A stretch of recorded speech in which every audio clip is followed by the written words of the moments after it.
Bom dia, irmãos. Pela graça do nosso Deus, estamos aqui mais uma vez para louvá-lo e engrandecer o seu santo nome. Vamos começar cultuando ao Senhor com oração.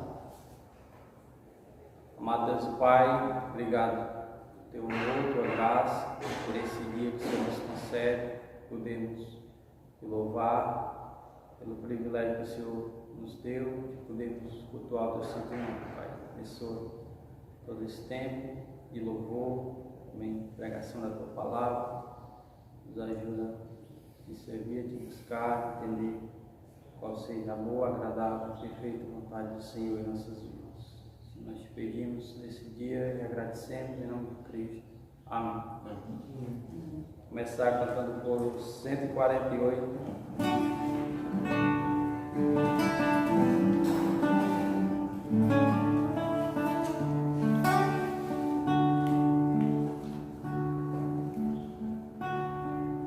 Jesus, em tua presença, reunimos-nos aqui, contemplamos tua face e rendemos-nos a ti, pois no dia da tua morte, trouxe vida a todos nós, e teu completo acesso ao coração do Pai. Jesus, em tua presença, reunimos-nos aqui, contemplamos tua face e rendemos-nos a ti, pois no dia da tua morte, trouxe vida a todos nós, e teu completo acesso ao coração do Pai. Véu que separava, já não separa mais. A luz que outrora apagada, agora brilha e cada dia brilha mais. Só pra te adorar e fazer teu nome grande, e te dar o louvor que é devido. Estamos nós aqui, só pra te adorar e fazer teu nome grande, e te dar o louvor que é devido. Estamos nós aqui. Bem, vamos mais um louvor ao nosso Deus, é o 57.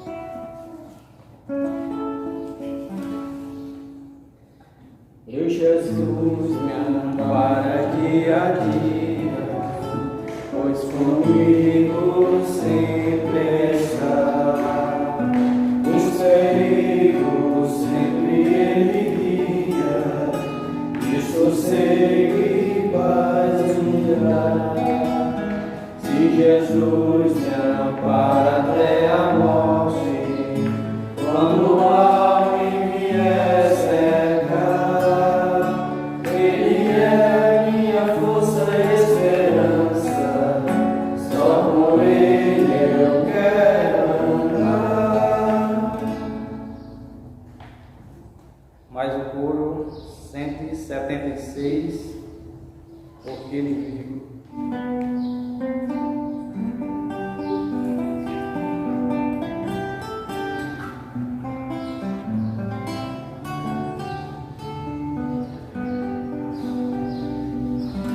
Deus enviou seu Filho amado pra me salvar. E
agradeço ao meu Salvador. Logo após a leitura da palavra de Deus,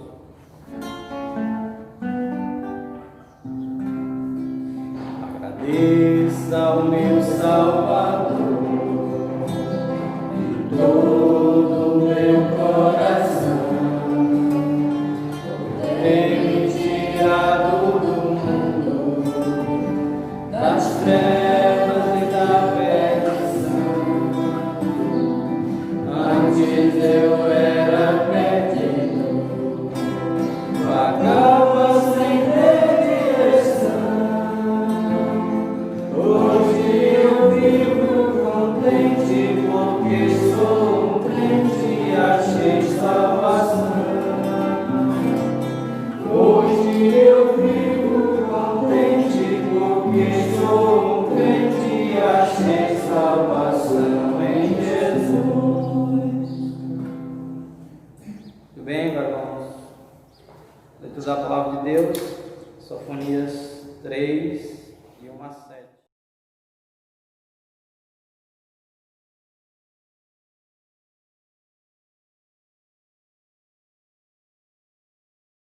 Sofonias 3, 1 ao 7, ameaças contra Jerusalém.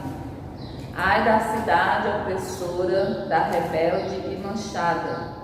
Não atende a ninguém, não aceita disciplina, não confia no Senhor, nem se aproxima do seu Deus. Os seus príncipes são leões rugidores no meio dela, os juízes são lobos do cair da noite, que não deixam os ossos para serem roídos no dia seguinte. Os seus profetas são levianos, homens pérfidos. Os seus sacerdotes profanam o santuário e violam a lei. O Senhor é justo no meio dela, ele não comete iniquidade. Manhã após manhã traz ele o seu juízo à luz. Não falha, mas o iníquo não conhece a vergonha. Exterminei as nações, as suas torres estão assoladas, fiz desertas as suas praças, a ponto de não haver quem passe por elas. As suas cidades foram destruídas de maneira que não há ninguém que as habite. Eu dizia, certamente me temerás e aceitarás a disciplina, e assim a sua morada não seria destruída, segundo o que havia determinado. Mas eles se levantaram de madrugada e corromperam todos os seus atos. Amém. Obrigado, irmã, pela leitura da palavra de Deus. Vamos louvar o nosso Deus com 368, confiança. Cantor cristão, 368.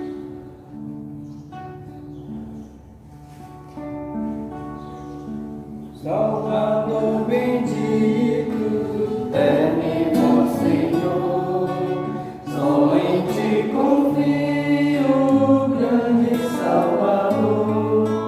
Sobre a cruz morreste para me salvar, tudo padeceste para me livrar. Ó Jesus bendito, terno e bom Senhor, só em ti confio, grande Salvador. Só em ti confio, grande é teu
sempre em ti confio, grande é teu poder.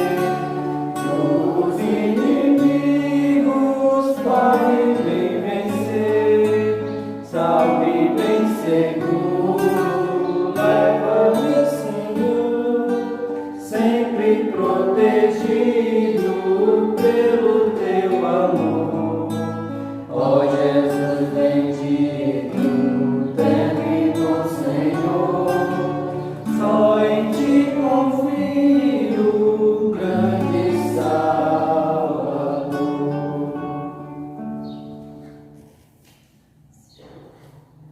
Bem, agora vamos louvar nosso Deus com o hino 111, Não Tardará. Logo após a pregação da palavra de Deus.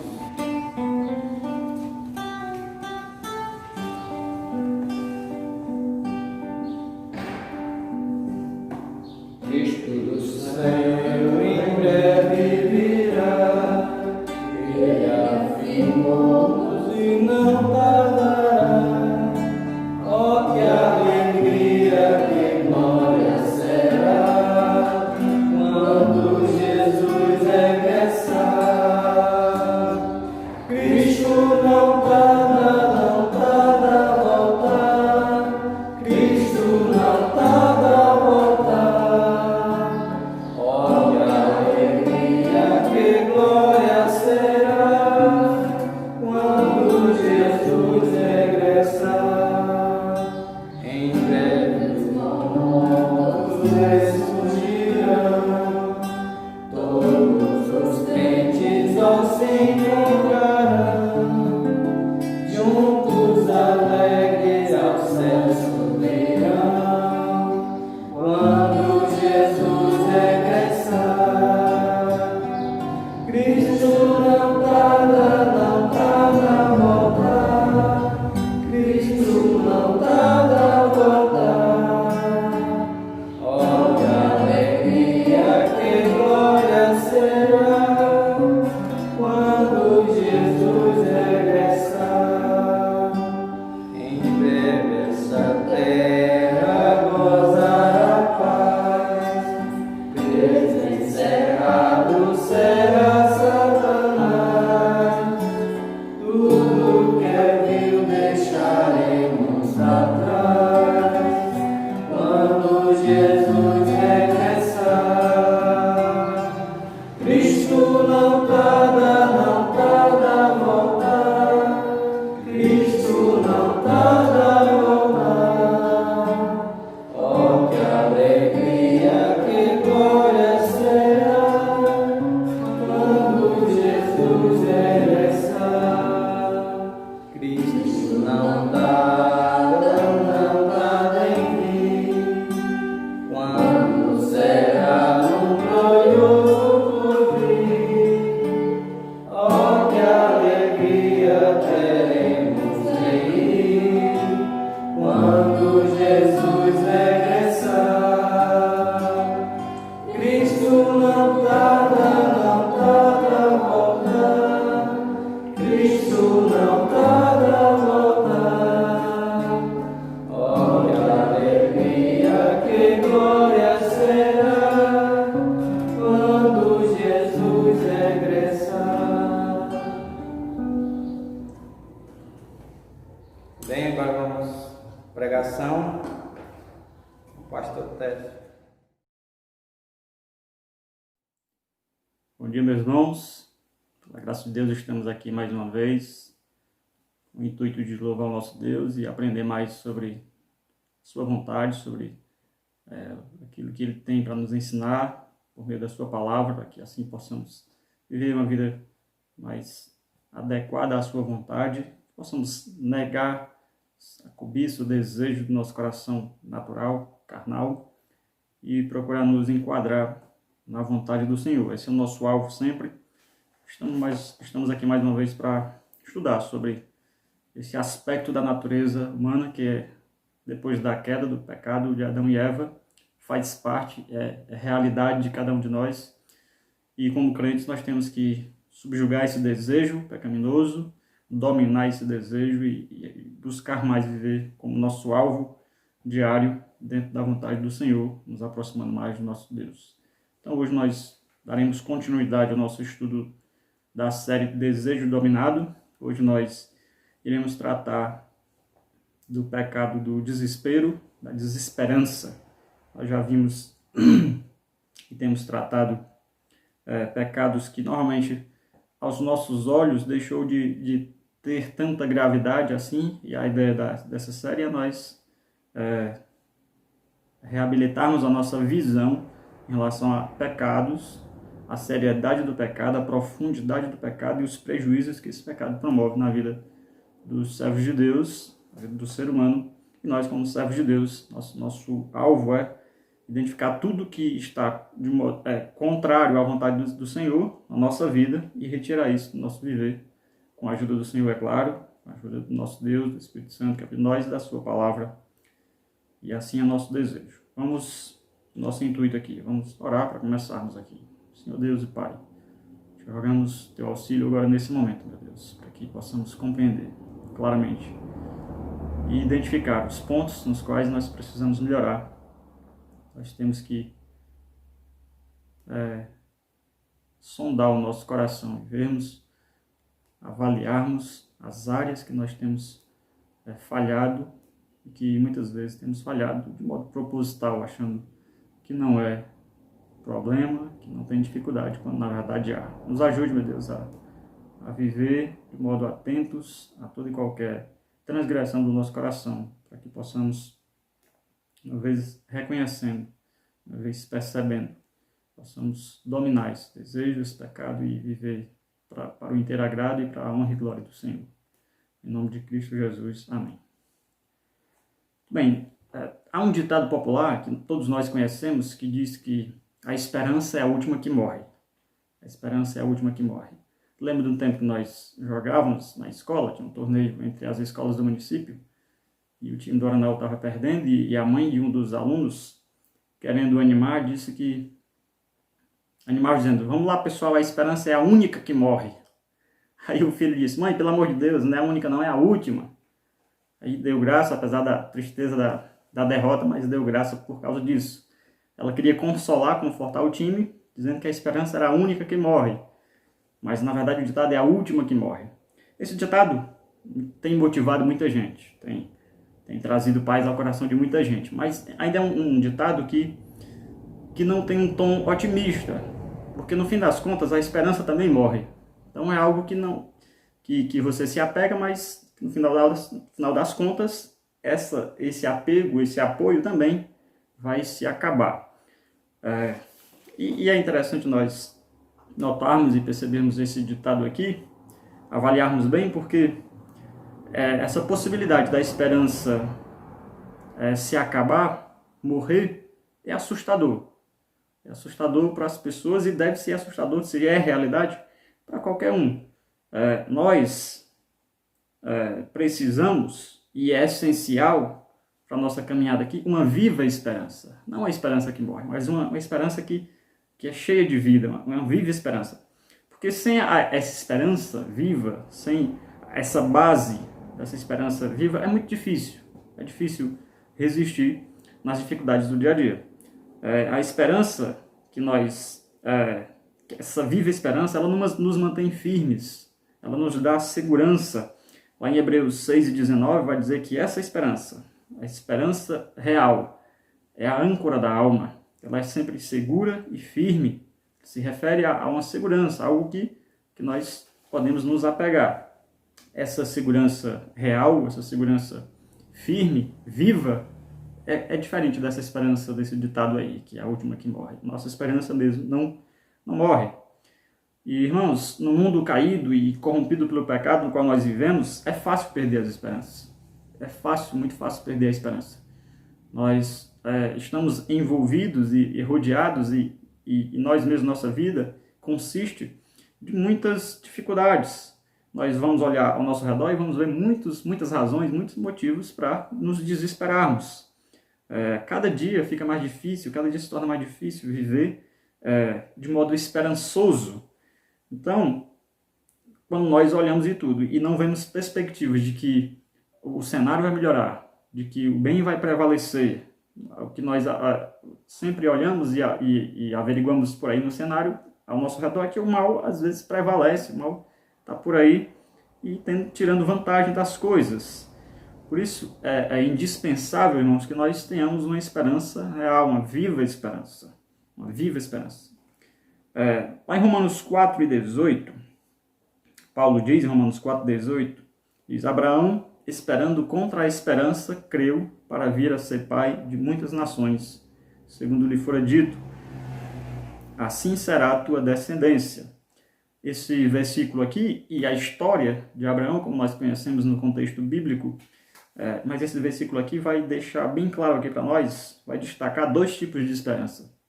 Duas esperanças aqui. Uma que é natural e a outra que é sobrenatural. Qual é a esperança natural? A esperança natural é aquela que está acessível a todas as pessoas. Todo mundo se apega a ela. É uma segurança que está baseada em possibilidades, em probabilidades. No curso normal das coisas, numa expectativa otimista. A pessoa só pensa, não, vai dar tudo certo, eu tenho esperança. Então, essa é a esperança natural. Todo mundo desenvolve esse sentimento, essa ideia de que no final vai dar tudo certo e se apega a isso. No caso de Abraão, essa esperança natural de que não vai dar tudo certo, as coisas estão caminhando, eu acho que vai dar tudo certo, no final vai dar tudo certo. Essa esperança baseada nas possibilidades, nas probabilidades, ela se acabou quando se passaram 25 anos da promessa de Deus para Abraão, de que Abraão já se tornou um homem velho, de 100 anos. A promessa era que eles teriam um filho, e desse filho Deus faria uma grande nação. Então, Abraão já estava com seus 100 anos, e Sara, sua esposa, já tinha passado o tempo, o texto vai dizer, o costume das mulheres, né? Já não era mais, já não tinha mais idade para engravidar. Então, essa primeira esperança, essa esperança natural aqui, ela se desfez, ela se dissolveu. A esperança natural que Abraão tinha, baseada nas possibilidades, nas probabilidades, no curso natural que as coisas tomam, ela se desfez rapidamente. Passou-se 25 anos, essa esperança natural se desfez. Quando isso aconteceu, entrou em cena aí outro tipo de esperança, a esperança sobrenatural.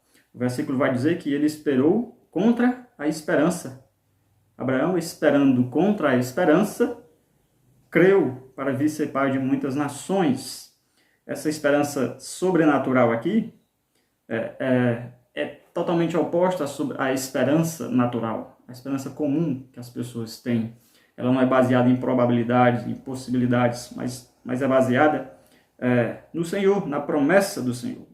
Quando Abraão se desiludiu da esperança natural, o que lhe restou foi a promessa de Deus. Então ele esperou nisso, na promessa de Deus. Essa é a promessa sobrenatural. E ele teria que se agarrar a ela, e se agarrou. Então ele esperou contra a esperança.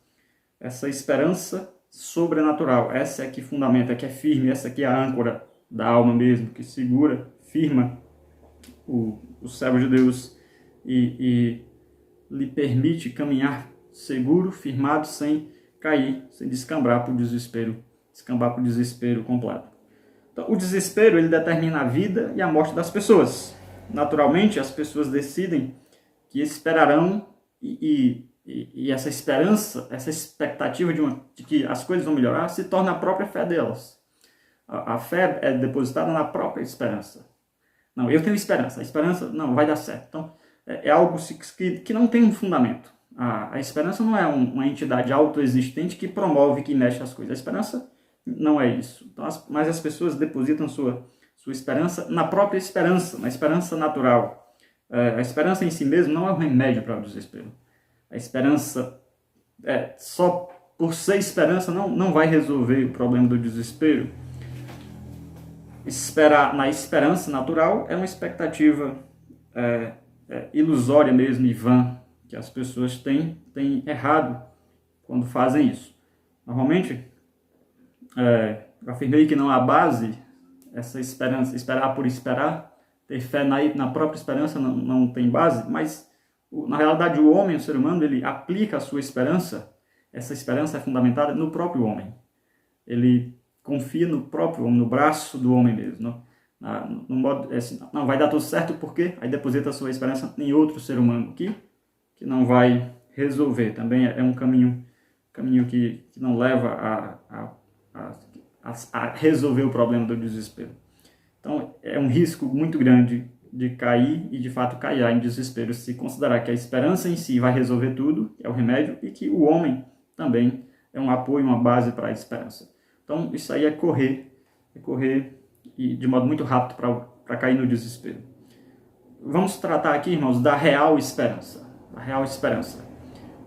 No Antigo Testamento e no Novo Testamento, a Bíblia, como um todo, é um livro que trata da esperança e trata de um modo excelente, por excelência da esperança. Você vai encontrar no livro, na Palavra de Deus, nas Escrituras, a real esperança, aquilo que vai lhe segurar, que vai lhe firmar mesmo, a esperança sobrenatural, a esperança real. Então nós percebemos isso no contexto bíblico, no Antigo Testamento e no Novo Testamento. A Bíblia como um todo é um livro de esperança. Começa lá o relato de Gênesis, com o homem caindo em desgraça, em desespero mesmo, por causa do pecado, mas a partir dali já vem a palavra de Deus, nos dando esperança, né? Nos dando esperança. Então, vamos nos apoiar, irmãos, na palavra de Deus, que nos aponta, que nos identifica a real esperança, para onde nós devemos, de fato, correr, nos apegar, nos firmar nessa esperança real. Então, vamos ver aqui os conceitos, tanto do Antigo Testamento como do Novo Testamento, do que é esperança, de como entender a realidade da esperança que firma o homem, essa viva esperança que dá fundamento para o homem. No Antigo Testamento, a esperança está associada a duas ideias principais. A primeira ideia é esperar na expectativa, que é essa ideia de esperar. Ele vai traçar a ideia da ideia da esperança natural. Você crê somente nas expectativas, você tem expectativas e a sua esperança é nessas. Você pré-antecipa aí o que vai acontecer. Não, eu tenho prometido essas coisas e cria a expectativa de que vai dar certo, então confia nisso. Se apega a isso. Esperar na expectativa. E a segunda é confiar. Segunda ideia que o Antigo Testamento associa à esperança é confiar. No contexto hebraico lá do povo de Israel, a concepção de esperança que eles têm é uma esperança muito bem fundamentada. Anda longe desse conceito de esperança na expectativa, esperança em dias melhores, esperança como o alvo, a própria esperança como sendo o alvo mesmo, a solução do problema do desespero. No contexto do povo de Deus, povo escolhido de Israel, a esperança deles era o próprio Deus. O nosso Senhor, o Senhor nosso Deus, é a personificação da esperança para o povo de Israel, tanto no âmbito individual, como também no âmbito coletivo, para a nação de Israel, como Deus os instruiu. O próprio Deus é a sua esperança, é a base da sua esperança. Então, Jeremias dá uma boa noção desse conceito de esperança aí no Antigo Testamento, lá em Jeremias 17:13, quando ele diz: Ó Senhor, esperança de Israel, todos aqueles que te deixam serão envergonhados. Ó Senhor, esperança de Israel. O Senhor é a personificação da esperança.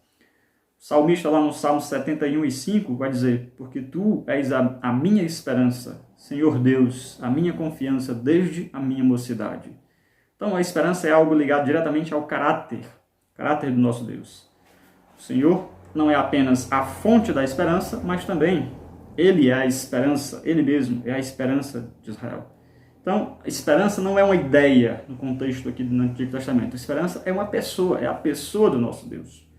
Tendo o Senhor como a sua esperança, no tempo das angústias, certamente, o povo resistiria. O povo vai resistir. Essa é a ideia. Se a nossa esperança é o Senhor, então essa é uma viva esperança. Essa, de fato, é uma esperança que dá firmeza à nossa alma mesmo. Uma esperança que nos fundamenta e nos sustenta. Porque é a pessoa de Deus que nos dá essa segurança. as suas promessas preciosas, sabendo que quem fez essas promessas foi o próprio Deus. E como diz lá em 2 Coríntios 1:20, ele faz e ele mesmo já confirma a validade dessa esperança. Ele promete e ele já diz o sim. Então, irmãos, no cenário do Antigo Testamento, a ideia, a essência de esperança não é o próprio Deus, é a personificação da esperança. A esperança em si não é uma ideia, mas uma pessoa. O Senhor nosso Deus, o Senhor Deus é a esperança de Israel. No Salmo 39:7, diz: Eu, Senhor, que espero, Tu és a minha esperança. Salmo 39:7. Então o salmista diz: Senhor, o que é que eu espero? O Senhor é a minha esperança. Então a expectativa, a esperança do povo de Israel, essa ideia, esse conceito que o povo de Israel tinha de esperança, é um conceito muito válido, porque se fundamenta na pessoa de Deus. A esperança é, resumindo, o próprio Deus. Pronto, o Novo Testamento trata a esperança, o conceito básico aí, de esperança como sendo o próprio Deus, a personificação da esperança. Não é uma ideia, mas uma pessoa, é a pessoa do nosso Deus que sustenta o ser humano, aquele que confia nele. A esperança real, viva, porque é o Senhor que é a esperança. No Novo Testamento, a ideia vai se repetir. A palavra de Deus não se contradiz. A palavra do Novo Testamento, a palavra esperança, ela significa uma expectativa confiante ou antecipação. A expectativa confiante, onde confia, onde tem certeza mesmo, crê fielmente de que vai acontecer. E cria tal ponto que antecipa já aquilo que tem como promessa, como algo certo, como algo que se cumprirá sem falha nenhuma. Essa palavra descreve tanto esperança, essa palavra no Novo Testamento descreve tanto a espera quanto o objeto do que se espera. Assim, nós podemos dizer que, em termos bíblicos, esperança é uma expectativa ou crença no cumprimento das promessas de Deus. Esperança bíblica naquilo que Deus fará no futuro. Novamente, repete-se a ideia do Antigo Testamento, repete-se aqui no Novo Testamento, onde o fundamento da esperança é o próprio Deus, as suas promessas, né? O objeto da esperança é o nosso Deus, as suas promessas. Então, na visão cristã, a esperança é a expectativa certa de que um futuro favorável certamente chegará e que está sob o controle de Deus e que Deus age em todas as coisas para concretizar esse futuro precioso para nós. Todas as coisas cooperam para o bem daqueles que amam a Deus. Romanos 8:28 deixa isso bem claro.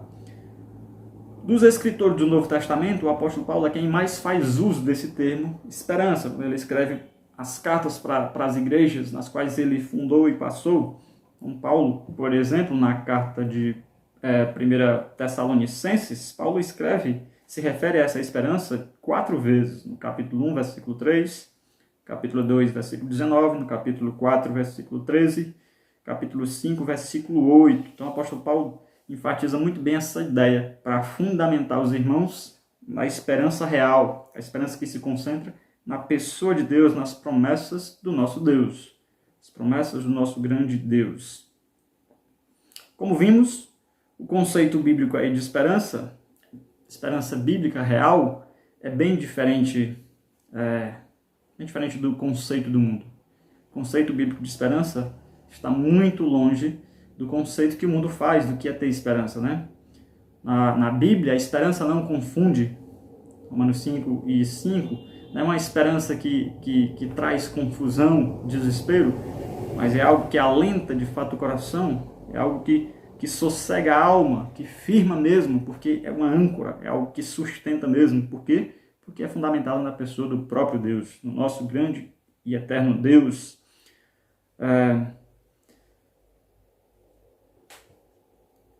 Nós podemos perceber que fundamentar a nossa esperança na pessoa de Deus, na viva esperança que é a pessoa de Deus e as suas promessas, promove uma diferença muito grande na vida dos servos de Deus. Nós podemos perceber, em Hebreus 11, 35 a 38, que muitos dos servos de Deus que foram fiéis, homens de fé, inclusive estão ali no rol dos heróis da fé, eles alcançaram um êxito, mesmo diante de dificuldades grandes. A maioria deles foi morto de modo cruel, muitos deles foram perseguidos, afligidos, passaram por dificuldades, mas sustentaram-se até o fim, porque estavam confiantes no Senhor, esperando no Senhor. Portanto, guardemos firmes a confissão da esperança. Nós temos confessado crer no Senhor. Nós temos confessado esperar no Senhor. Então, guardemos firmes essa confissão, sem vacilar, pois quem fez a promessa, a base da promessa, é fiel.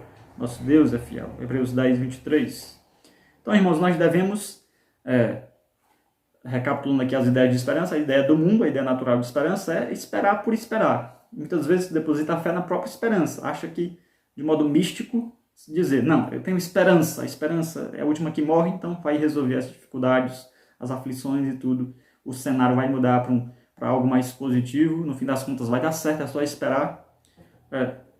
Não condiz com a ideia bíblica de esperança. A ideia bíblica de esperança é o próprio Deus, as suas promessas, fundamentar-se no próprio Deus. Aí sim há fundamento, aí sim podemos dizer que é uma viva esperança, uma esperança que não morre, esperança que não confunde, esperança que traz paz mesmo, que nos firma, que nos sustenta, que nos ancora mesmo no Senhor. Então o Senhor é a nossa esperança, as suas promessas são a nossa esperança.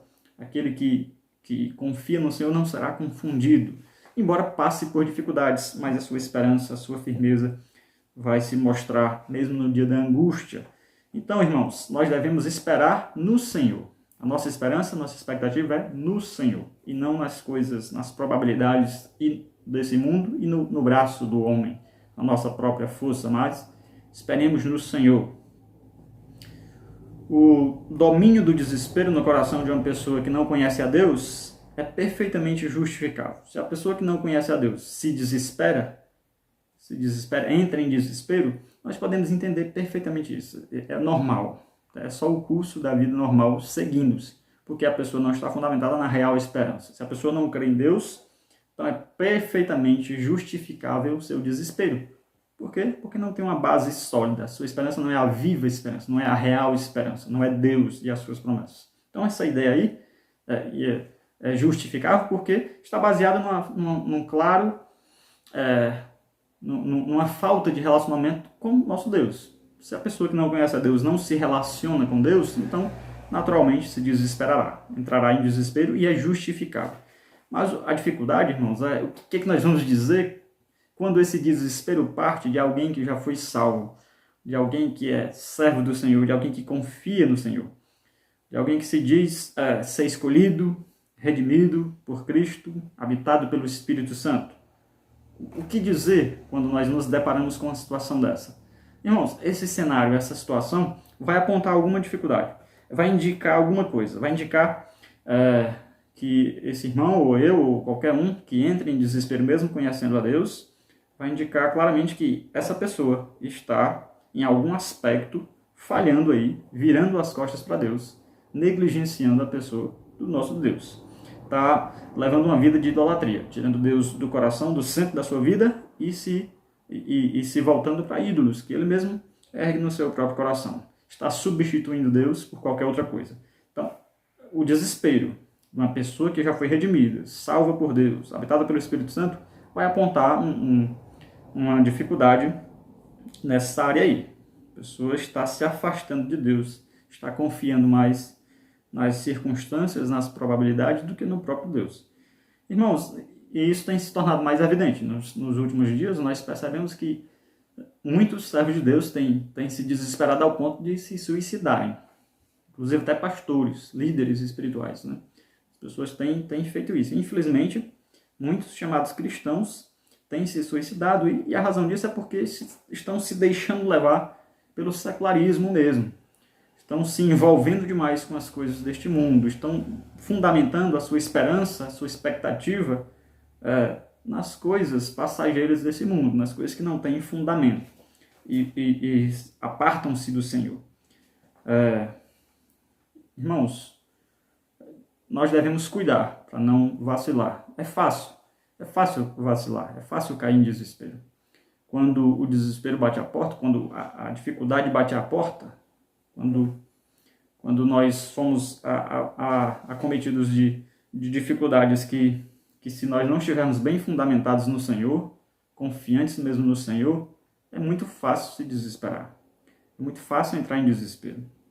Irmãos, nós temos que reconhecer diariamente que temos que voltarmos para o Senhor sempre. Estar sempre voltados para o Senhor, em comunhão plena com o Senhor.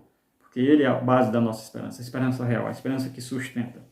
Quando um cristão, um dito servo de Deus, se desespera ao ponto de fazer tragédias consigo mesmo, então ele demonstra claramente aí uma falha, uma negligência para com o nosso Deus.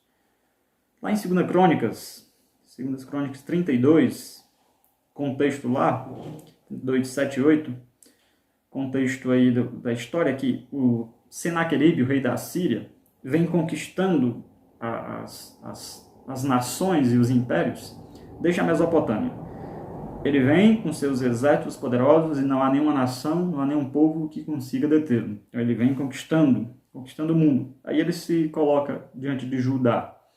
Judá ali na ocasião sendo dirigida, reinada por Ezequias.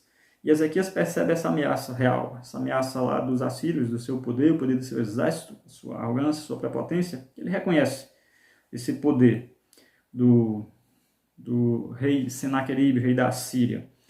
Então ele, confiante no Senhor, ele reúne ali na praça o seu exército e ele fala ao coração do povo.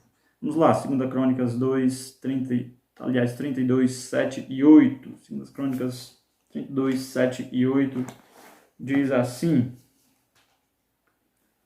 sede fortes, Ezequias falando, sede fortes e corajosos, não temais, nem vos assusteis por causa do rei da Síria, nem por causa de toda a multidão que está com ele. Porque há conosco, maior do que o que está com ele.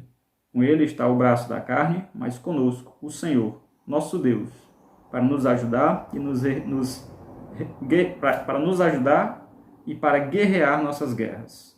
O povo cobrou ânimo com as palavras de Ezequias, rei de Judá. Tudo bem, resumindo aqui, a confiança do rei Ezequias, mesmo diante de uma dificuldade muito grandiosa, aos olhos humanos, a esperança já tinha se desvanecido, a esperança natural aqui nesse contexto já tinha promovido o desespero. Se for basear nesse contexto aqui somente na esperança do mundo, esperança baseada em probabilidades, em possibilidades, então já era para se entrar em desespero. Mas o rei Ezequias, ele tinha a esperança real. Ele disse: meus irmãos, exército, não entre em desespero. Não se desespere. Com ele está a força do exército dele. Com ele está o poder da carne, do braço do homem. Mas conosco, nosso Senhor, nosso Deus, para guerrear nossas guerras. Então, perceba aí o entendimento desse rei em relação à esperança real. Diante de uma situação dessa que o povo estava já entrando em desespero, em colapso, ele conclamou o povo, o seu exército, disse: nós vamos contra ele. Nós não devemos temer. Vamos recobrar o ânimo, porque nossa esperança é o Senhor, e o Senhor é poderoso. Então, é interessante, meus irmãos. Isso aqui é a teologia aplicada. É a ideia do princípio bíblico que você tem da palavra de Deus, das coisas que Deus diz por meio da sua palavra, aplicado à vida real. Quando a situação difícil surgir, meus irmãos, é aí que é a oportunidade de nós demonstrarmos e vermos se de fato estamos aplicando o conhecimento que nós temos da palavra de Deus. O rei Ezequias aqui aplicou completamente. Ele conhecia o Senhor Deus. Ele sabia que a esperança dele era o Senhor. Então ele aplicou aqui nesse contexto aqui de dificuldade. O ideal, irmãos, é nós, no contexto de dificuldade, aplicarmos a nossa esperança naquele que de fato é a nossa esperança, que é o Senhor. Nossa esperança firme. Não basta saber que Deus é real, não basta saber que Ele é onipotente, não basta saber que Ele tem promessas preciosas e que é poderoso para cumprir. É preciso, por meio de uma decisão firme, levar o nosso coração a confiar em Deus e colocar Ele sob o controle de tudo. Meus irmãos, a nossa esperança não é algo passivo. Nossa esperança não é algo que só... nós devemos trabalhar isso. Nós devemos ser motivados mesmo, baseando nossa esperança no Senhor, e isso deve ser um ato vigoroso da nossa alma. Deve ser algo que que nós devemos nos apegar e confiar plenamente e depender somente do Senhor e das suas promessas preciosas, mesmo diante das dificuldades, mesmo diante das adversidades. A base da desesperança, meus irmãos, a base da desesperança, na base dela está o pouco conhecimento de Deus, da pessoa de Deus, e o pouco conhecimento das suas promessas. Então, resumindo, a base da desesperança é falta de intimidade com Deus. Se eu ou você entrarmos em desespero, isso aponta claramente a uma coisa: nós não temos a intimidade com o Senhor. Nós não temos intimidade com o Senhor. A base, a essência da desesperança, desse pecado do desespero, é falta de intimidade, é pouco conhecimento do Senhor, é pouca intimidade com Ele, é um conhecimento deficiente da pessoa de Deus. Nossa confiança é proporcional ao tamanho do nosso Deus. O tamanho do nosso Deus é o tamanho do entendimento que nós temos a respeito do nosso Deus. Se o nosso Deus é grande, e Ele é, se nós temos o entendimento correto da grandeza, do poder, da onipotência, de modo como o Senhor é fiel em cumprir suas promessas, então nossa confiança vai ser uma confiança grande. Mas se o que eu conheço de Deus é muito pouco, então a minha confiança vai ser baseada nesse pouco que eu conheço. E muitas vezes o pouco que nós conhecemos de Deus não é suficiente para nos manter firmados em meio às crises, às dificuldades que geram desespero. Então, irmãos, a base da desesperança é falta de conhecimento de Deus. O que é que nós temos que fazer para corrigir esse pecado? Buscar o conhecimento do Senhor. Nós devemos buscar conhecer a Deus, conhecer nosso Deus, Deus único e verdadeiro. Nós devemos nos aproximar dele constantemente, buscar conhecê-lo mais, conhecer o nosso Deus. Isso vai aumentando o nosso conceito a respeito do nosso próprio Deus. A noção que nós temos do nosso próprio Deus vai crescendo em nós. E aí a nossa confiança vai aumentando, em decorrência disso também. Não há dúvidas de que muitas situações são realmente desesperadoras. Nós passamos por momentos difíceis. Mas nós podemos recobrar o ânimo, como fez Ezequias, né? Nós podemos recobrar o ânimo lembrando de quem está conosco, de que é o Senhor nosso Deus que está conosco. Lá no Salmo 124, vamos lá? Salmo 124.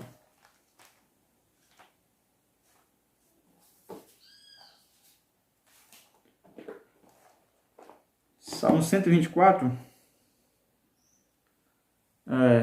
nós veremos aqui nesse salmo o que é que dava esperança para o rei Davi, para Davi. Salmo 124 diz: não fosse o Senhor que esteve ao nosso lado, Israel que eu diga, não fosse o Senhor que esteve ao nosso lado, quando os homens se levantaram contra nós, e nos teriam engolido vivos, quando a sua ira se acendeu contra nós, as águas nos teriam submergido, e sobre a nossa alma teria passado a torrente, águas impetuosas teriam passado sobre a nossa alma. Bendito o Senhor, que não nos deu por presa aos dentes deles. Salvou-se a nossa alma, como um pássaro do laço dos passarinheiros. Quebrou-se o laço, e nós nos vimos livres. O nosso socorro está em o nome do Senhor, Criador dos céus e da terra. Nosso socorro está no nome do Senhor, Criador dos céus e da terra. Nesse salmo aqui, irmãos, nós podemos perceber que as terríveis catástrofes aqui, dos versículos 2 a 4, se não fosse o Senhor, os homens teriam se levantado contra nós, teriam nos engolido vivos, né? As águas teriam nos submergido, muitas coisas teriam nos abatido, teria atingido o povo, mas Davi deixa bem claramente, se não fosse o Senhor, essas dificuldades profundas aqui só não vieram sobre Israel, Davi reconhece, por causa do versículo 1 aí. Versículo 1 deixa bem claro, o Senhor esteve do nosso lado. O Senhor esteve ao nosso lado. Se este é o nosso caso, como não ter esperança, irmãos? Se o Senhor está do nosso lado, se o Senhor está conosco, se o Deus Todo-Poderoso, Soberano, Criador dos céus e da terra, está do nosso lado, não há razão e motivo para desespero. Não há razão e motivo para desespero. Irmãos, confiemos, aproximemo-nos do Senhor. Ele é a real esperança. Então, a solução para resolver o pecado do desespero é o Senhor, é confiar no Senhor. O Senhor é quem nos dá esperança, Ele é a nossa esperança. Então já vimos que há um primeiro ponto aqui, a essência, a base do desespero, desse pecado, da desesperança, do desespero, é o pouco conhecimento do Senhor, a pouca confiança no Senhor, nosso Deus. A nossa esperança não se fundamenta no Senhor, porque nós conhecemos pouco, e o pouco que nós conhecemos não é suficiente para nos firmar no momento de desespero. Devemos conhecer nosso Deus como realmente Ele é, nosso Deus poderoso. E se nos firmamos nesse Deus poderoso, então não há razão para desespero. Outro motivo aqui, outra razão que dá base para o pecado do desespero é o conhecimento deficiente das promessas de Deus. Nós conhecemos de modo fraco as promessas de Deus. Pensando em conhecimento espiritual deficiente, é importante lembrar que na Bíblia o conceito de conhecimento vai além do mero registro mental. Conhecer a Deus não é só conhecer fatos a respeito de Deus, não é só conhecer fatos a respeito de suas promessas. Conhecimento fala de envolvimento, fala de relacionamento entre informações, entre a mente transmite a ideia de que eu conheço intimamente. No caso, o verbo, a palavra conhecer no contexto bíblico, aponta e identifica aí a intimidade, até no relacionamento conjugal. Conhecer implica um conhecimento profundo mesmo, uma intimidade bem profunda mesmo. E conhecer a Deus é desenvolver essa intimidade profunda com o Senhor Deus. É conhecê-lo mesmo, é experimentar, não é só ter conhecimento mental, não é só intelectualmente saber algumas coisas sobre Deus, é experimentar esse relacionamento com Deus. É viver essa intimidade com Deus. Irmãos, quando nós vivemos, nos relacionamos intimamente com o nosso Deus, nós conhecemos o poder do nosso Deus, nós conhecemos a dignidade das suas promessas e também a validade delas para a nossa vida. Nosso Deus, Ele promete e nós podemos ter certeza que Ele cumpre. O povo de Israel e nós, como seus servos, para ter uma certeza mais clara de que o Senhor cumpre suas promessas em relação a nós, é só olhar para o nosso passado. O povo de Israel podia olhar para o passado e ver as grandiosas maravilhas que o Senhor Deus tinha feito em relação a Ele, ao seu povo, cumprindo suas promessas. Nós podemos, irmãos, fazer uma retrospectiva da nossa vida e ver como o Senhor sempre se mantém fiel em relação a nós, naquilo que Ele fala na sua palavra. Então, irmãos, não há motivo para nos desesperarmos quando nós conhecemos perfeitamente o Senhor, quando nós estamos em intimidade com o Senhor, quando nós conhecemos as suas promessas. Nós sabemos que o Senhor Deus cumprirá cada uma das suas promessas. Agora, esse conhecimento, irmãos, se mostra de fato efetivo, eficaz, no momento do desespero. Por exemplo, nós temos passado por momentos difíceis aqui, agora, nesse momento de pandemia, Covid. Irmãos, o desespero, o momento difícil, de fato, sabemos da dificuldade. Mas o desespero, não para um cristão, para um crente, para um servo de Deus, não é cabível nesse momento. Nesse nenhum aspecto da nossa vida. Devemos confiar no Senhor, irmãos. Nossa confiança está no Senhor. E eu digo isso não é que o Senhor vai me livrar da doença, não. É que se eu pegar a doença e se eu morrer com essa doença, mesmo assim eu vou confiar no Senhor. Não vou me desesperar. Não vou entrar em desespero. Também esse problema vai gerar dificuldades econômicas, financeiras. E a dificuldade financeira normalmente afeta muito o coração, a alma das pessoas. A pessoa se encontra em dificuldades financeiras e não vê perspectivas de melhora, entra em desespero. O que é que eu vou comer amanhã? Meu filho, minha filha, minha esposa. E o coração é tomado pelo desespero. Irmãos, as promessas de Deus, enquanto a isso, lá em Hebreus, por exemplo, Hebreus 13:5, seja a vossa vida sem avareza, contentai-vos com as coisas que tendes, porque Ele tem dito, de maneira alguma te deixarei, nunca jamais te abandonarei. O salmista lá no Salmo 37:25 diz, fui moço e já agora sou velho, porém jamais vi o justo desamparado, nem a sua descendência a mendigar o pão. Irmãos, no fim das contas, quando nós nos desesperamos, seja por esse motivo ou por qualquer outro, nós estamos demonstrando claramente que a nossa fé em Deus não faz diferença para nós no mundo real.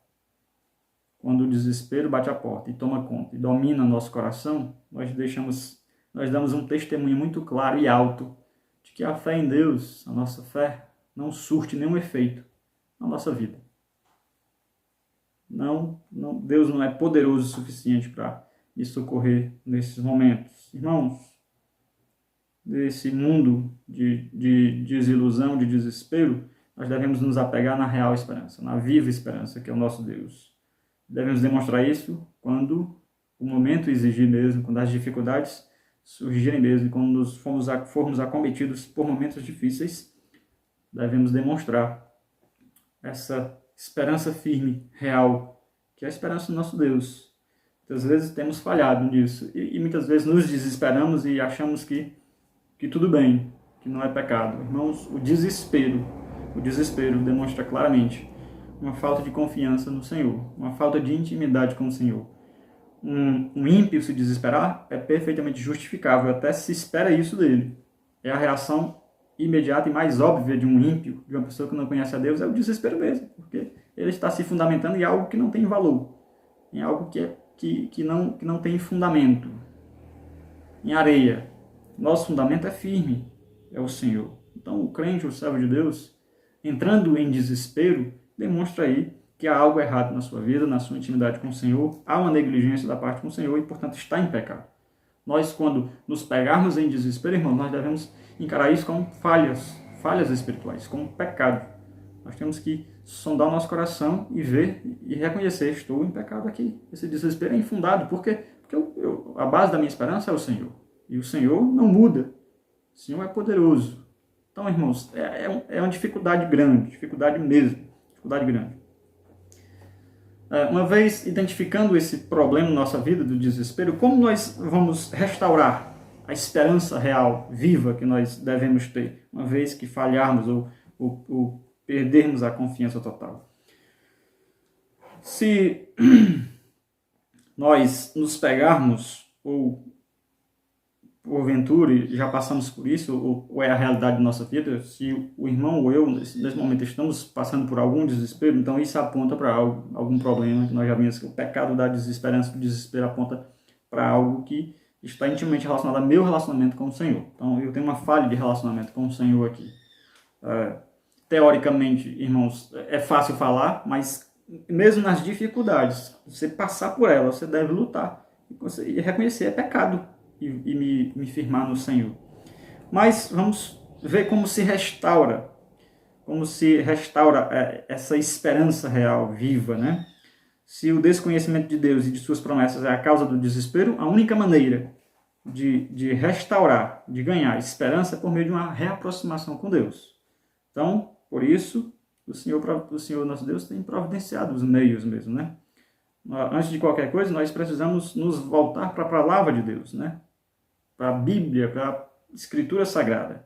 Se eu estou em momento de desesperança, então estou em deficiência de conhecimento de Deus, de intimidade com o Senhor. Então o primeiro passo é voltarmos para a palavra de Deus. É por meio da palavra que nós chegamos ao conhecimento do Senhor. E conforme o Salmo 19, as Escrituras têm o poder de restaurar a alma, né? O verbo restaurar tem o sentido de renovar ou trazer de volta. Então a Escritura vai nos renovar, nos restaurar. E uma vez nos pegamos nessa falha, em desespero, nós devemos recorrer às Escrituras, ir para a palavra de Deus. Era para as Escrituras que o salmista recorria, lá no Salmo 119, quando ele estava sendo perseguido, quando ele começava a achar que estava a ponto de entrar em desespero. Salmo 119, 81 diz: desfalece minha alma, aguardando a tua salvação, porém espero na tua palavra. Irmãos, quero deixar bem claro aqui, a confiança em Deus, essa esperança viva, ela não vai ser um antídoto para nos livrar de toda e qualquer sensação emocional. As emoções virão, nós sentiremos na pele as emoções mesmo, nós sentiremos no nosso interior as dificuldades, nós passaremos por ela, mas em nenhuma instância, a dificuldade, a perseguição, a aflição, o desespero é maior do que a nossa confiança. Nós passaremos por ela. O salmista diz: desfalece minha alma, aguardando a tua salvação. Porém, mesmo nesse momento de dificuldade, eu espero na tua palavra. Salmo 119 e 81. A dificuldade dos momentos de aflição, nós suportaremos, nós passaremos por ela. As aflições, as provações da vida, nós passaremos por ela, mas passaremos de modo confiante, firmados na esperança real que é o Senhor. Isso mesmo, essa ideia se repete em outros salmos, no próprio Salmo 119, nos versículos 114, 116, 147, no Salmo 130, versículo 5, então essa ideia de esperar, de voltar-se para a palavra do Senhor, de confiar na palavra do Senhor, é um antídoto para a desesperança. É o meio como eu posso restaurar a minha confiança, a minha esperança plena no Senhor, e viver uma vida firmada no Senhor. A Bíblia também nos ensina que a autoconfrontação é o meio de corrigir as nossas confusões emocionais. Eu percebo-me nesse momento, nesse êxtase de aflição e de desesperança, de desespero. Eu aprendo, por meio da palavra de Deus, que eu devo confrontar a mim mesmo. Em tempos de desespero, o salmista, lá no Salmo 42 e 5, ele examinava o seu coração e o repreendia. Ele dava carão no seu próprio coração. Ele dizia: por que está abatido a minha alma? Salmo 42 e 5. Por que tu te abate tanto? Não há razão para isso, o salmista argumenta. Por que te perturbas dentro de mim? Porque tu está abatido, porque tu está perturbada? Espera em Deus, ele diz, pois ainda o louvarei a Ele, meu auxílio e meu Deus. Então, irmãos, nós devemos recorrer à palavra de Deus, que ela restaura nossa condição de firmeza e de esperança no Senhor. Nós devemos fazer essa confrontação baseada no conceito que nós temos da realidade de quem Deus é e das suas promessas. Confrontar o nosso coração quando nos pegarmos em falha e dizer: rapaz, te ajeita, coração rebelde. O que tu está fazendo perturbado, abatido? Espera em Deus. Espera em Deus. Ele é teu auxílio. Ele é o nosso Deus. Irmãos, pelo autoexame, pela sondagem de nós mesmos, nós podemos ver onde está o nosso coração. Se as circunstâncias estão nos dominando, se o desespero nos domina, se o desespero determina a nossa vida, estamos falhando. Vamos repreender a nós mesmos, nosso coração, repreender baseado à luz do conceito da palavra de Deus. Vamos repreender, porque age dessa maneira. Volta-te para o Senhor. O Senhor é o teu Deus, é o teu refúgio. Muitas vezes, nosso desespero também deve-se ao fato de que nós nutrimos, que nós desenvolvemos em nós expectativas erradas. Nós temos para nós expectativas erradas. Nós imaginamos, e vamos isso muito na linha do secularismo, que vai colocando na mente das pessoas de que eles são muito especiais e que merecem tudo deste mundo, que não é para, inclusive muitas linhas, muitos evangélicos aí vão dizendo que o crente ele não passa por momento difícil, ele não passa por aflição, ele não adoece, ele não fica liso, não empobrece, ele tem sucesso no amor, o homem aqui, o céu é aqui na terra. Então essa é uma ideia errada, uma ideia muito errada, e muitas vezes a gente se desespera porque baseia a nossa confiança nisso. Nós nutrimos expectativas erradas. E aí, se nós acharmos que nós merecemos muito, se nós acharmos que nós merecemos tudo, não ensinado pelo que a Bíblia diz, mas baseado no que o mundo diz, aí, meu amigo, nós vamos cair em desespero, porque a realidade é outra. A realidade é outra. Todos nós estamos sujeitos a perdas, a reveses nessa vida. Quando nós acharmos que nós devemos receber só bênçãos e estarmos isentos de toda e qualquer perseguição, sofrimento, nós devemos recordar das palavras do Senhor Jesus Cristo, lá em João 15, 20. O Senhor Jesus Cristo diz, o servo não é maior do que o seu Senhor. Se me perseguiram a mim, perseguirão a vós. O Senhor Jesus Cristo diz, no mundo vocês vão passar por aflições, mas tende bom ânimo. Depositem a confiança em mim, porque eu venci o mundo. Eu sou maior do que o mundo. Sou maior do que as circunstâncias. Sou maior do que tudo isso. A fé, a esperança, fundamenta-se no Senhor. Passaremos por dificuldades. E uma das razões do desespero é achar que as dificuldades, nós não merecemos essas dificuldades. porque nós nutrimos uma expectativa muito errada daquilo que nós merecemos, baseado nas coisas, no humanismo, no secularismo, que está sendo ensinado aí, inclusive até por falsos pastores, falsos líderes espirituais. Irmãos, em Hebreus 11, nós encontramos ali pessoas como nós, servos de Deus como nós, que passaram por provas que jamais nós enfrentamos. Posso até afirmar, eles passaram por provas, por momentos difíceis, que nenhum de nós passou. Ainda assim, eles foram tidos como heróis da fé, deixando-se dominar pela confiança no Senhor. Eles não se deixaram dominar pelo desespero, pelas circunstâncias desse mundo, pelas possibilidades. Eles não basearam a sua esperança na esperança natural, nas coisas que acontecem neste mundo, mas confiaram no Senhor e venceram, passaram por tudo isso mesmo, passando por momentos difíceis. A esperança daqueles homens, daqueles servos de Deus que são testemunhas fiéis a nós, foi que a sua confiança estava no Senhor. Por isso eles não sucumbiram no momento das aflições e do desespero. Eles entregaram muito, a maioria perdeu a sua vida, mas continuou firme, porque a sua confiança está no Senhor. Irmãos, no ano de 1952, uma nadadora americana chamada Florence, ela se notabilizou por nadar em grandes distâncias, por nadar em oceano, por atravessar de uma ilha para outra, por nadar, 30 quilômetros, nadar grandes distâncias. Essa mulher se notabilizou, ganhou destaque por isso. Mas em 1952 ela decidiu que iria nadar ali nas águas do mar do Oceano Pacífico e atravessar ali no contexto dos Estados Unidos, de uma ilha chamada Catalina até a praia de Los Angeles. A distância era 35 quilômetros. 35 quilômetros. É mais do que daqui para Carol. Essa mulher iria nadar isso. Ela decidiu que iria nadar. Então, se ela conseguisse, seria um feito histórico mesmo. Ela ia entrar para o hall de fama dos nadadores e iria ser muito notável naquela ocasião, se ela conseguisse. Muito bem. No dia que ela foi, o tempo estava meio nevoado, tinha umas névoas, não dava para ela ver o cenário direito. Ela entrou na água, a água estava fria. Mesmo assim, ela nadou por 15 horas. Nadou 15 horas seguidas. Ela tinha uma escolta de barcos e a sua mãe ia em um desses barcos. Mas depois de 15 horas, ela vencida pelo cansaço, decidiu parar. Resolveu parar o projeto dela de nadar até Los Angeles, até a praia de Los Angeles.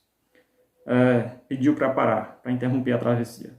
A mãe dela, que estava no barco do lado, tentou animá-la, tentou levantar o ânimo dela para que ela continuasse, mas mesmo assim ela resolveu interromper o desafio e parou.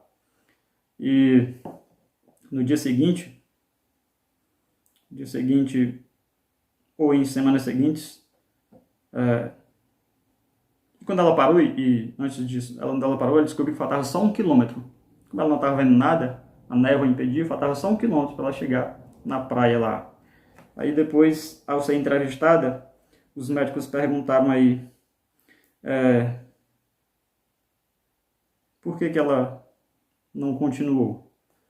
Aí ela respondeu: se eu soubesse que a praia estava tão perto, que faltava só 1 quilômetro, se eu pudesse ter olhado e visto a praia, eu teria continuado. Mas a névoa estava na minha frente, eu não continuei, porque pensei que ainda estava muito longe. Então, irmãos, aqui a ideia é que ela não continuou, porque não via nada. A névoa lhe impedia de visualizar, de vislumbrar que o fim do percurso estava próximo. Assim acontece conosco também. Nas águas turbulentas da nossa vida, nós muitas vezes nos deixamos levar pela névoa mesmo. Nós olhamos para as circunstâncias terrenas, nós propositalmente nos cegamos com as coisas deste mundo, deixamos de olhar além.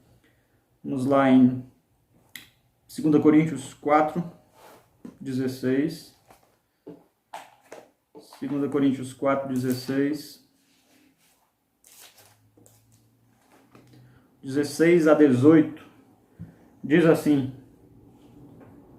por isso não desanimamos, Pelo contrário, mesmo que o nosso homem exterior se corrompa, contudo, o nosso homem interior se renova de dia em dia. Porque a nossa leve e momentânea tribulação produz para nós eterno peso de glória, acima de toda comparação.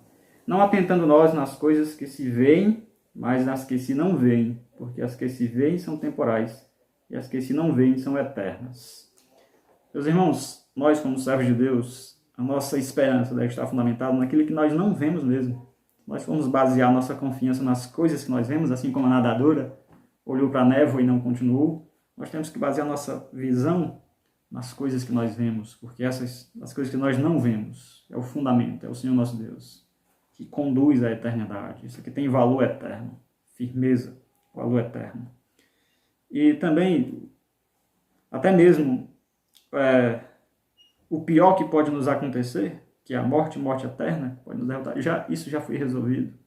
Lá em Jó 19, 25, 26, Jó diz: porque eu sei que o meu Redentor vive e por fim se levantará sobre a terra, depois revestido do meu corpo, revestido este meu corpo, da minha pele, em minha carne verei a Deus. Então, irmãos, o pior que pode nos acontecer, Deus já resolveu para nós. Nós não somos mais reféns da morte eterna. O Senhor Deus já garantiu isso para nós, e isso é uma promessa preciosa para nós. Então, irmãos, firmemo-nos no Senhor. Não firmemo-nos nas névoas aqui deste mundo.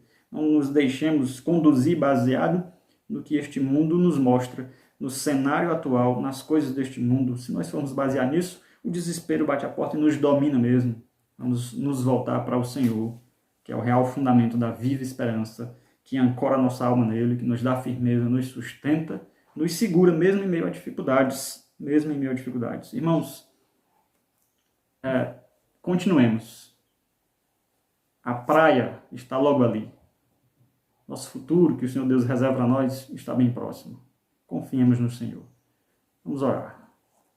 Senhor Deus, Pai amado, te rogamos, meu Deus, cada dia mais, que o Senhor nos ajude a crescer mais em conhecimento do Senhor, da sua pessoa, das suas promessas, para que assim nos firmemos nos momentos de dificuldade, para que assim demonstremos a firmeza da nossa fé quando formos submetidos a aflições, a dificuldades. O mundo possa ver a nossa firmeza, a nossa esperança, que é uma esperança real. Que isso seja um testemunho alto, claro, para aqueles que não te conhecem, meu Deus. De que a nossa esperança está no Senhor. Nossa esperança é o Senhor, nas suas preciosas promessas. Nos ajude a ver além do que os nossos olhos podem ver, meu Deus. Nos ajude a ter uma visão mais elástica da realidade. Possamos olhar sempre para o Senhor, como nosso alvo supremo. E não nos dominar, não levar a nossa vida aqui, nos conduzirmos desse mundo, baseado nas probabilidades deste mundo, baseado no poder do braço do homem. Mas olhemos para Ti, meu Deus. Nos perdoe quando falhamos nessa área. Nos ajude a melhorar sempre, para a honra e glória do Senhor. Em nome de Cristo Jesus. Amém. Obrigado, pastor, pela pregação da palavra de Deus. Vamos cantar o hino 306, Caminho da Cruz, para encerrarmos sempre.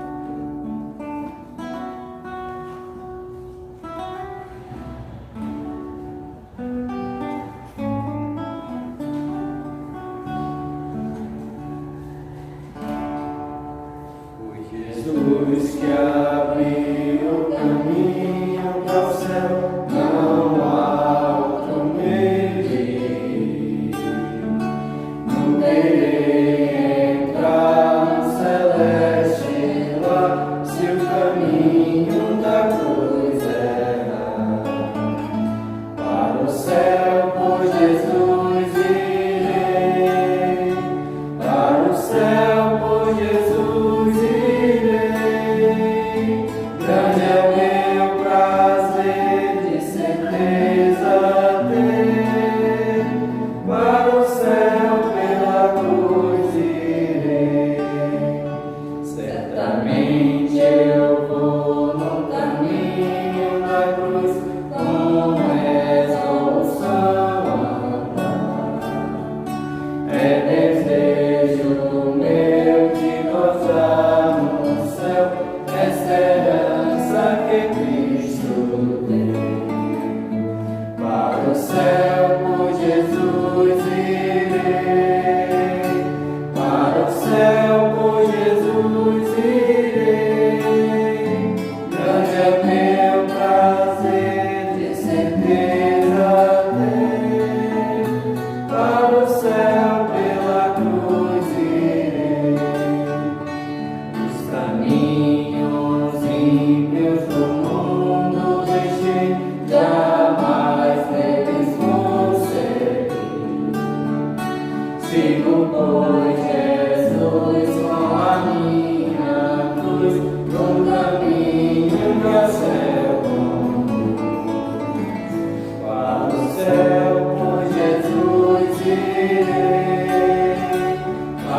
céu por Jesus irei, grande é o meu prazer, de certeza ter, para o céu pela cruz irei.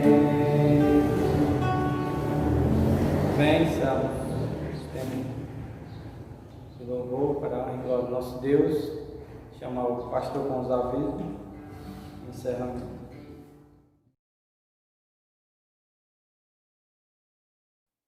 Tudo bem, vamos agora para os avisos. Nós teremos culto à noite também, os irmãos fiquem atentos, que se tudo correr bem, se Deus permitiu, o link com a programação do culto será postado às 7 horas da noite de hoje. Os irmãos poderão ter acesso e assim cultuar juntamente conosco, todos os irmãos cultuando nos seus lares. Vamos ficar atentos a isso. Também fiquemos atentos à nossa contribuição para o missionário Nelito, os irmãos do conhecimento e da igreja, que nós temos ajudado o irmão a cada 2 meses. Então, esse mês que entra, agora já é o mês de nós enviarmos nossa ajuda, nossa cesta básica para o missionário Nelito. Então, o irmão tem até o dia 20 de junho, para providenciar aí a sua contribuição, aquilo que o irmão decidiu no seu coração, de modo voluntário, ajudar o missionário, a obra de Deus ali em Matriz, Carrasco, no município de Bela Cruz. Então, o irmão tem esse tempo aí até o dia 20 para colocar lá no prédio da igreja, lá no lugar apropriado lá, a sua contribuição para o missionário. Para os irmãos da congregação, irmãos Falcão, Morgado, Medeiros, Tabuleiro, da região ali. Então, o ponto de coleta da cesta básica para o irmão Nelito, missionário Nelito, é a casa da irmã Janiele. Já foi feito assim no mês passado. Então, a irmã Janiele cedeu lá a sua casa para que os irmãos possam ir lá. É um local próximo dos irmãos. Você pode ir colocar lá na caixa que está na casa da irmã Janiele a sua contribuição para o missionário Nelito. O irmão Júlio vai passar lá dia 20, também para pegar a cesta básica que os irmãos da congregação recolherão para o missionário Nelito. Então, os irmãos fiquem atentos a isso. Também, nós temos aí uma mudança, uma perspectiva de mudança no cenário aí político e dessa pandemia.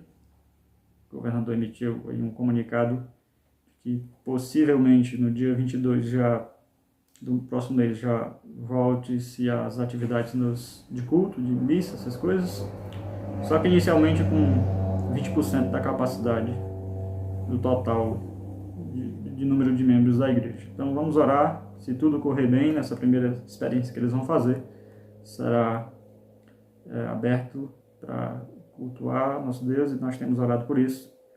Então os irmãos fiquem atentos a isso.